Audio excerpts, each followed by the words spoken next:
या कोई भी है, so we are going for posted monitors.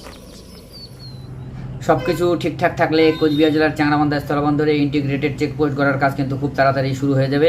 আজ শুক্রবার আমরা এমনটাই জানতে পেরেছি, কারণ এদিন চ্যাংড়াবান্ধা স্থলবন্দর পরিদর্শনে এসেছিলেন ল্যান্ড পোর্ট অথরিটি অফ ইন্ডিয়ার একটি প্রতিনিধি দল। তাদের সাথে কোচবিহারের জেলা শাসক অরবিন্দ কুমার মিনা, মেঘলিগঞ্জের মহকুমা শাসক অতনু কুমার মণ্ডল, বিডিও অরিন্দম মণ্ডল সহ বিএসএফ কর্তারা হাজির ছিলেন। আমরা যেটা জানতে পেরেছি যে এই ইন্টিগ্রেটেড চেকপোস্ট পরিকাঠামো গড়ার জন্য কিন্তু চ্যাংড়াবান্ধা সীমান্তের কাছে 30 একর জমি দেখে রাখা হয়েছিল রাজ্য সরকারের তরফে। সেই জমি কিন্তু ল্যান্ড পোর্ট অথরিটি অফ ইন্ডিয়ার হাতে তুলে দেওয়া হয়েছে রাজ্য সরকারের তরফে।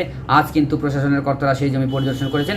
তারা কি জানিয়েছেন, অর্থাৎ এই পরিদর্শনের পর ল্যান্ড পোর্ট অথরিটি অফ ইন্ডিয়ার যিনি নেতৃত্বে ছিলেন তিনি কি জানিয়েছেন, পাশাপাশি জেলা শাসক কী জানিয়েছেন, সেটা আপনাদেরকে শোনাবো।